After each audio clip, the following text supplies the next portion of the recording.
Hi, it's Jay here from IntelligentTrendFollower.com, and really quickly just want to show you how to use FinViz to find great stock picks for the long term. And the good news is it's actually maybe easier than you think. So what we're going to do to get started finding long-term stock picks, just head over to FinViz.com and then click on the Screener tab. That'll bring you up to this descriptive page here. And when we're looking at long-term picks, where we really want to focus is on the fundamental tab, and in particular, looking at positive return on equity, return on investment kind of numbers. We're really looking for profitable companies if we want to buy them for the long term. In my case, I'm looking for long-term trends. This is kind of what I'm looking for. So generally I start with maybe over 15% or 20% around there. So these are companies that are earning good returns on their equity. And without getting into the specifics, equity can kind of be juiced, or return on equity can be juiced with high debt. So I'm just going to also look for companies that are quite profitable and don't use a lot of debt or leverage to do that. As you can see, there's quite a good universe here. But the other thing I like to look for is on the technical side. If I'm looking for long-term picks, I generally want to buy picks that are trending up. The easiest way really to do this with FinViz is just look for new highs. If you want, you can also play around with the moving average filters. But in particular, I think looking for profitable companies that are hitting new highs is a great way to start. If you want to go a step further, you can also come back to this descriptive tab, maybe add a volume filter, just to ensure there's some liquidity. How you want to do that is up to you. And you can see you're left with sort of a short list of profitable companies that are hitting new highs.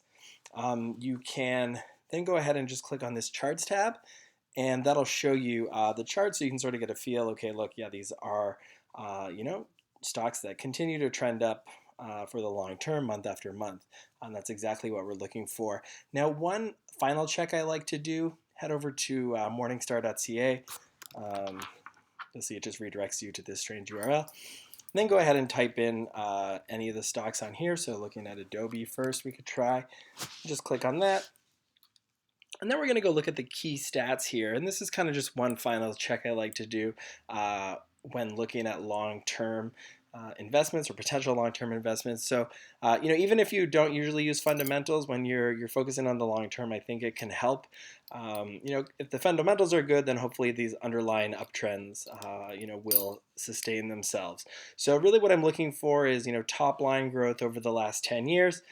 So Adobe's gone from around, 35 billion or to up to almost 8 billion in the last 12 months. Ideally I want high margins. You can see these are pretty good, almost as good as it gets. And then finally I'm looking at per share metrics, and I want to see these growing. So, it's not, perfect uptrend. There are some bumps along the way, but overall Adobe earnings per share have trended up. There's no dividend in this case. And another important one I want to look at is book value per share, and see that trending up over time. So you can see it's more than doubled over the last 10 years. That's a good sign that as an equity owner, my stake in the business is growing on a per share basis. You can see I'm not being diluted. So, generally, I don't mean to overwhelm you, but I'm looking for sort of revenue growth, earnings per share, and book value per share growth over time. No stock's going to be absolutely perfect. The business world is just too competitive. Apple is a good sort of benchmark. You can see that they've consistently grown the top line, or pretty consistently. Earnings have continued to trend up, and book value has almost grown by a factor of 10 almost.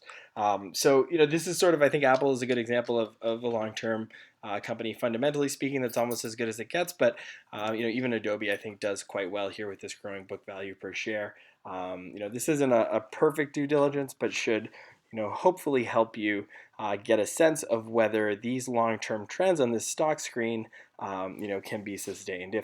If you were to see a cyclical business on here that had really lumpy earnings, you might that might show up here, and you might decide to pass.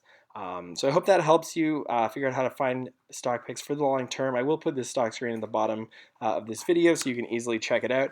And if you're interested, come on over to IntelligentTrendFollower.com and subscribe to the channel. I'll be back with more videos soon. Thanks very much.